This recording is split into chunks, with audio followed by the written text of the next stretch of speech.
Good morning, everyone. Good morning. Dear ladies and gentlemen, thank you for coming. With the support from civilians from around the world, we're organizing a march in Washington, D.C., United States, on February 24th, 2015, under the title, Africa Shall Rise Again, remembering 130 years of European imperialism. This is a flagship event of a historical justice campaign, and it will be a rally march on February 24th, 2015, tomorrow, to the 7 embassies of the European countries which colonized Africa. The march will begin at the Embassy of Germany at 10:30 a.m. in Washington, D.C. Then it will make stops, consequently, at the embassies of France, Spain, Portugal, Italy, and Britain. Then the grand finale will be a demonstration at the Embassy of Belgium around 3 o'clock p.m. Some background information. Why are we doing this?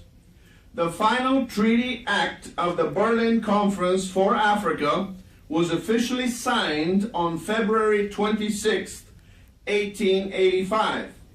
As we approach the anniversary of that historic day, it is important to consider and evaluate its disastrous consequences for the African peoples.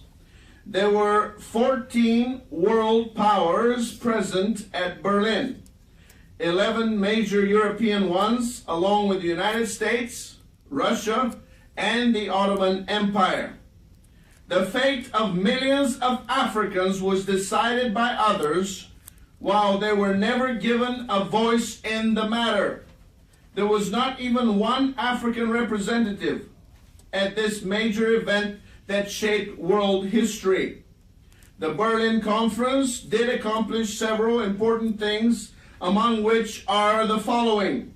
First, it gave possession of the Congo, a territory of over 1 million square miles, or 2,300,000 square kilometers, to one man, King Leopold II of Belgium.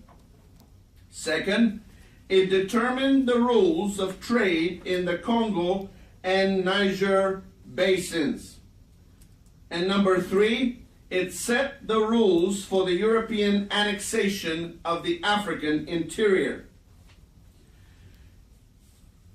In violation of Article 6 of the Berlin Act, which called for a humanitarian treatment of the native African populations, all the 7 colonial powers committed numerous crimes against the local Africans.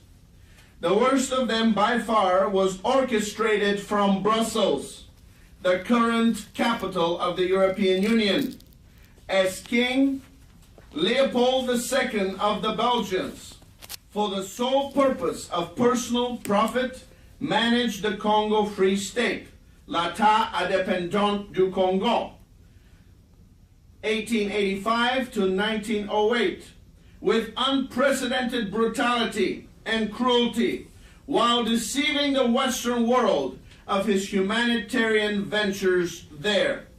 Leopold II is celebrated in Belgium as a national hero, the Builder King, while in fact he was one of the greatest criminals in human history, as his regime murdered 10 million Congolese. Besides bearing the burden of the colonial crimes committed in the Belgian Congo, Congo Belge, 1908-1960, Belgium is also responsible for denying that African Holocaust that her second monarch perpetrated. The campaign is conducted here at this stage because the United States of America was the first country to grant international recognition of Leopold's sovereignty over the Congo on April 22, 1884, and was also one of the powers that approved the Berlin Final Act. It also is the leader of the free world and an international ally to the European Union. The goals of the campaign: first, to demand that the international community denounce the Congo Free State regime as one of the worst crimes against humanity. Second, to demand from Belgium an admission and apology to the Democratic Republic of the Congo for that Holocaust, an apology from the 7 European nations which colonized the African interior, and their acceptance of moral responsibility for the crimes committed during that period. Fourth, to request the forgiveness of African nations to their respective former colonizers. And fifth, to request from the Congress of the United States of America to approve and authorize the establishment of a permanent museum exhibit with a memorial in Washington, D.C. to remember the victims of the Congo Free State atrocities. Thank you very much. This is the opening statement.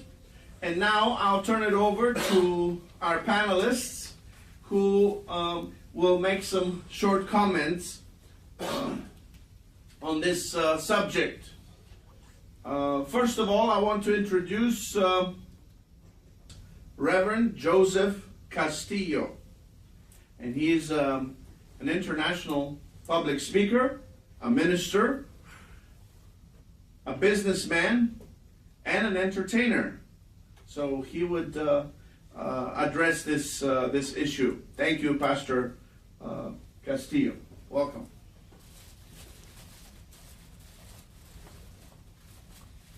Good afternoon, ladies and gentlemen of the press, and those here today. I'd like to address a few things in regard to King Leopold's regime and the African Holocaust. And the first thing that I would like to say is that many people often say, when we begin to talk about this and we begin to bring awareness, one thing that people always say is, "I never heard of that.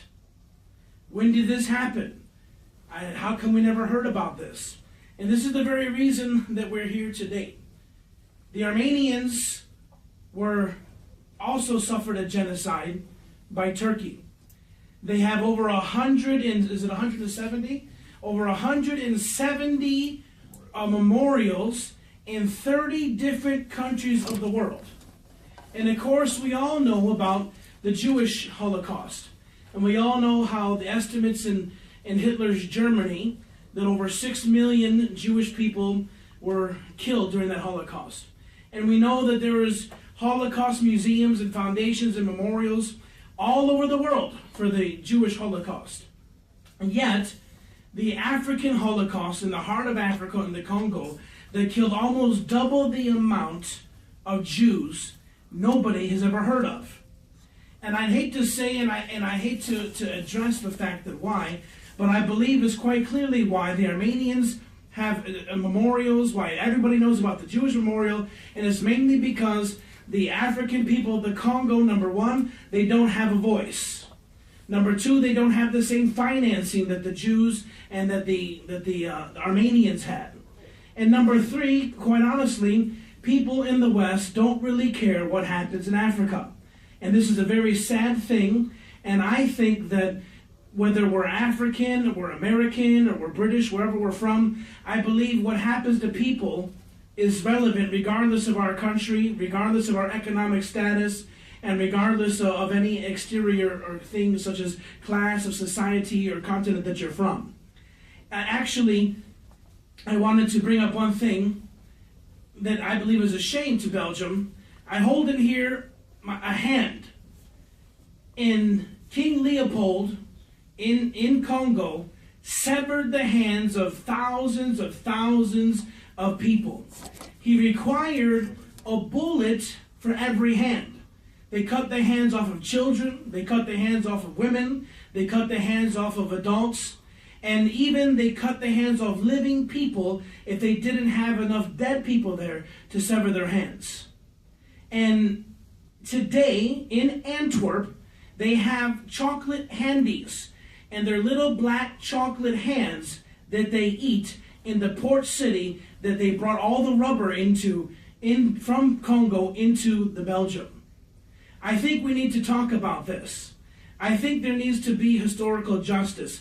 Another thing people always say is, what does it have to do with today? Well, you know what? In the late 1800s, when Leopold was there and his kingdom was there and they were stealing and killing and murdering millions of people, missionaries spoke up and people spoke about this. And even later on in years, Mark Twain and Theodore Roosevelt, people talked about this. And they were told time and time again to keep quiet, not to bring it up, not to talk about it. And they swept it under the rug. Certain missionaries that tried to bring it up were arrested and were held by the Belgian government in the Congo, were captured. For over 130 years, this issue has continued to be swept under the rug. Today, the archives in Belgium are closed. In 2006, May the 26th, 2006, the British Parliament put a motion into their parliament that they would denounce this Congo Free State as a terror regime. And once again, it was tabled.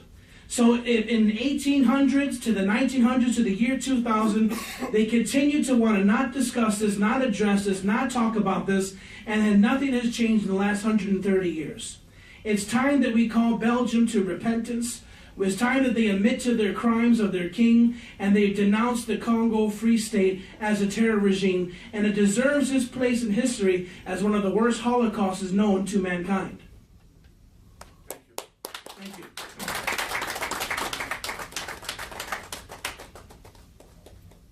Thank you, Reverend Castillo. And the next person I'd like to invite is a patriarch amongst the Congolese community worldwide. He has many spiritual sons and daughters, and he leads a church here in the Washington, D.C., Maryland area. Reverend Daniel Kapapula.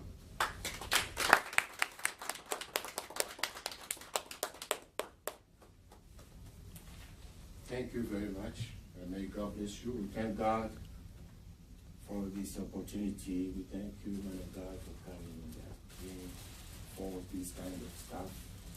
But I would like to speak a little bit also in French. It is not easy. Je pense que c'est dans l'amour de Dieu et surtout dans l'esprit de la réconciliation globale tel que the founder Miroslav said in his paper about reconciliation. There will never have peace without reconciliation, and there will never have reconciliation without forgiveness, and there will never have forgiveness if there is not a recognition of crimes. Donc c'est un processus très très long, il y a une démarche à réfléchir réellement. C'est pourquoi vous voyez que beaucoup ne sont pas venus pour beaucoup de raisons très profondes. Quand j'étais assis là, le Saint-Esprit a commencé à me parler. Saint-Esprit ne veut pas parler. Je bénis le Seigneur pour l'initiative. Everything has a beginning, and toute chose a un commencement. It may be taken as an attempt to start the process to bring forth to the mind of people what has been going on. Nous avons mis ça, que ça soit pris comme les choses qui se sont passées, ça fait 130 ans. Mais là, j'ai béni le Seigneur, je suis un prédicateur, quand je parle, je dis toujours même. Donc, nous sommes dans la joie de votre présence, et puis c'est quelque chose de très spirituel et de très aussi historique. Rien n'arrive au hasard. Dieu a toujours envoyé l'esprit de quelqu'un quelque part, et quelque chose a toujours commencé. Et puis les gens qui se trouvaient là n'avaient pas connu l'ampleur de ce qui vient là. Nous bénissons le Seigneur d'être là en ce jour et que vous êtes là. Et nous sommes des hommes sur la terre et nous évoluons dans tous les domaines. Chez nous, nous avons beaucoup de séparation, c'est spirituel, c'est religieux, c'est politique, c'est économique. Bon, nous avons dit que ça, c'est this is non-political stuff. Amen. say amen with amen. Oh, it's not church, excuse me. Donc, nous sommes dans la joie de l'exposé du docteur, and we believe that God will help that people may have peace in the world, because we need peace to have reconciliation, to live together. Living together in peace. Amen? Can I say somebody living together in peace? Living together in peace. Yes. And ça demande réellement la réconciliation pour vivre ensemble en paix. Nous avons besoin de la paix et nous croyons que this attempt to bring something, good ideas to people to start thinking about it. That is kind of recognition. Amen? Oh, excusez-moi, c'est ça que je dis. Vraiment que Dieu vous bénisse. Man of God, God bless you. God bless all of you. God bless you.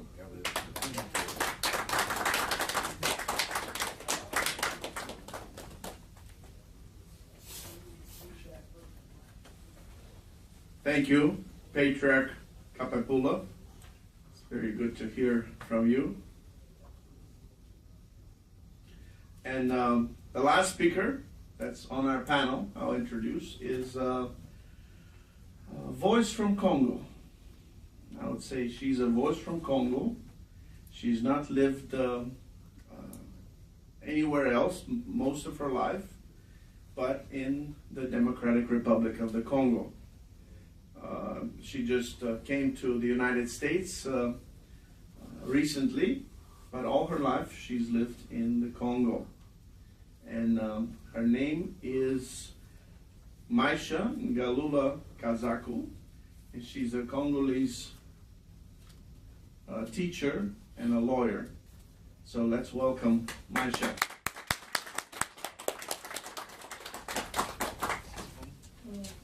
Good morning, everyone. Good morning.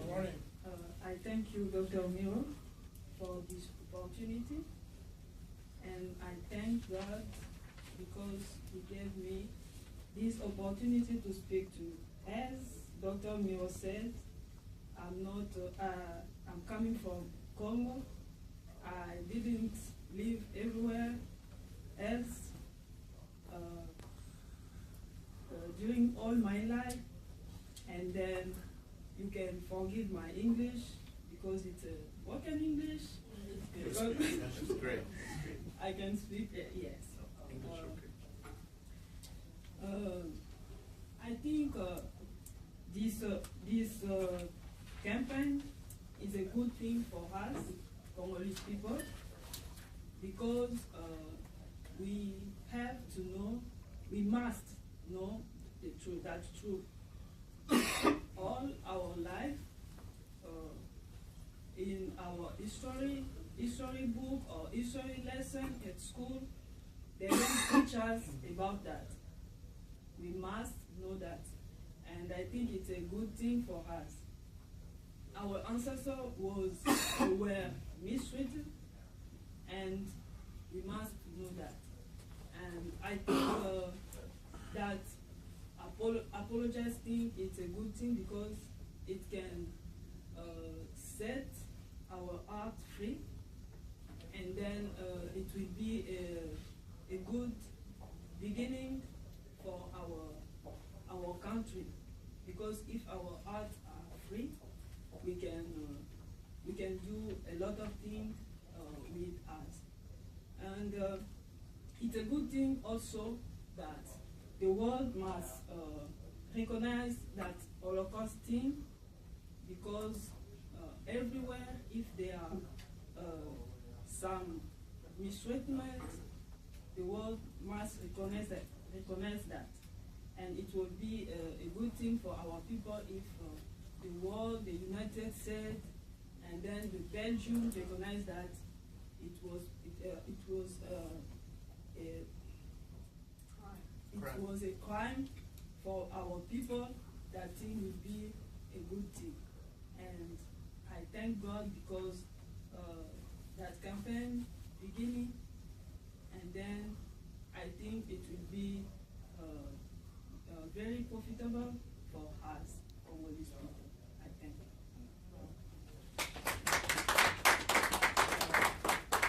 Yes, and another thing I want to mention that is that for us to be free, we must know the truth. And our history books at school, they don't teach us about that thing. I think it will be a good thing if our history books change now, because when they teach over there, it's Belgium thing, Belgium books, and if we make our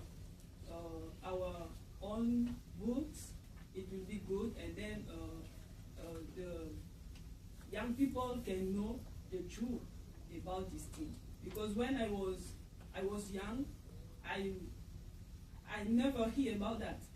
I only know that Leopold II was a king of Belgium with a bill. That's all. I never hear that he was a criminal. He killed people. He cut the end of people. That truth must be taught in our school, in our book. That what we ask for. That freedom to teach the truth to our children, young people, and then that will be okay. Thank you.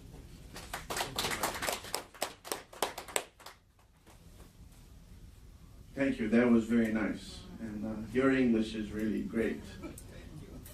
Good. Have a genuine voice here from the Congo. Are there any questions, ladies and gentlemen? Okay. Robert. In what ways did Belgium honor King Leopold? What were some of the different ways they've honored him? Okay. They have monuments all over the country of King Leopold, busts, statues on a horse, also euro coins, and he's well honored as the builder king because he built many magnificent buildings. The palace in Laeken was enlarged by him. Also, he built the one major monument was the Parc du Cinquantenaire Arch. That has an interesting history that Belgium didn't have the money to build it for the 50th anniversary of Belgium, which was in 1880, and the king was arguing with them that they need to build an arch for this park. They just established the park, no arch, but they said we can't afford it. So in 1905, it was the 75th anniversary of Belgium, the king built that arch with his own money. But he never told his people that because they would ask him, where did you get the money from? And those were the blood money that came from the Congo. So, and we have demanded with our petitions that the monuments will be removed and no more euro coins will be minted with the image of Leopold II, because it will be totally unacceptable in Europe to have monuments of Hitler in Germany, and there are none for that reason. And this Holocaust can be well compared to the Jewish Holocaust or the murders in the Siberian gulags during the Stalin's time in the Soviet Union. So I'm a European, and I feel utterly ashamed that there are monuments of this man, Leopold II. He should not be glorified. He should not be honored. We have asked King Philip to go to Kinshasa and apologize on behalf of the crown, because he's a descendant of Leopold, and the king of Belgium go every once in a while for some important anniversaries.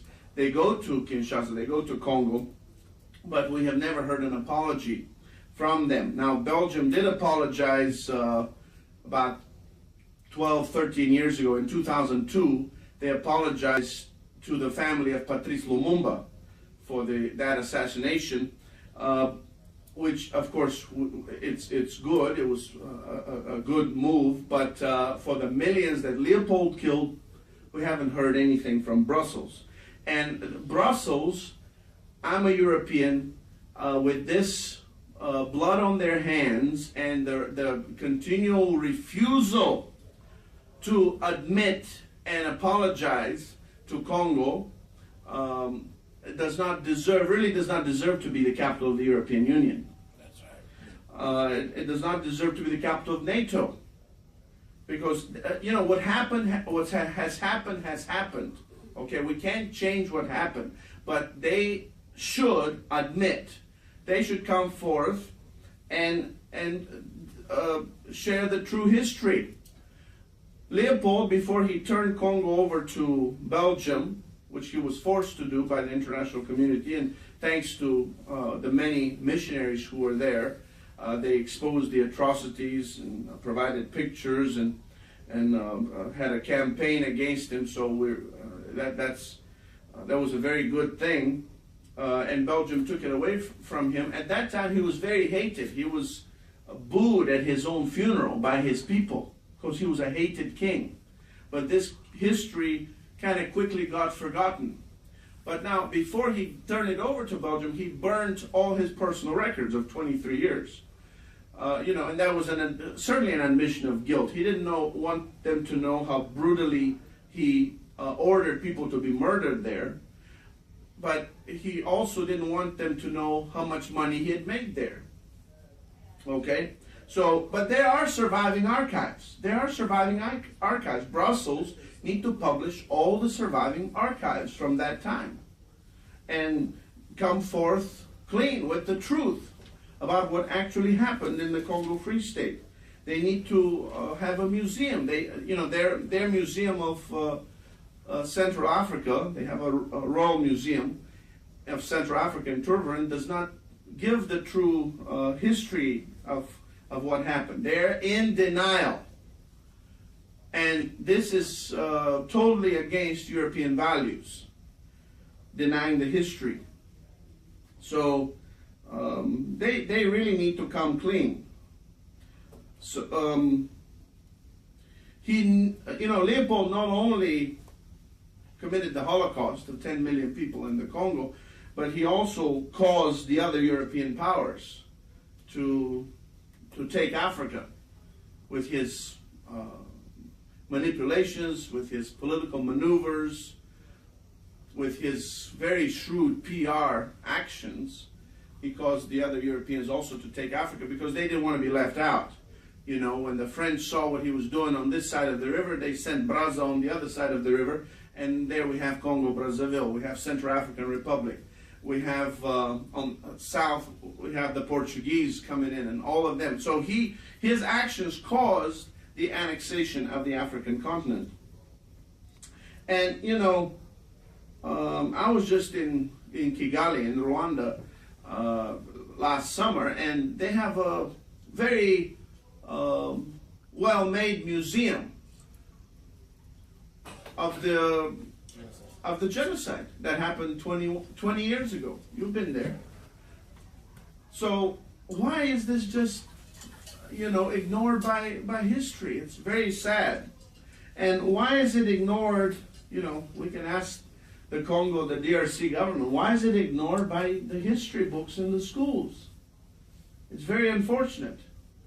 So, we know the current situation in the DRC, and it's quite unfortunate, and needs to be talked about.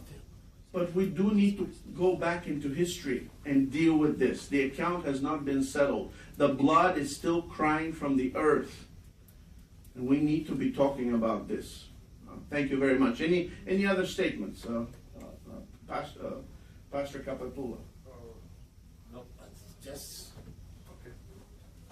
So you're writing something down.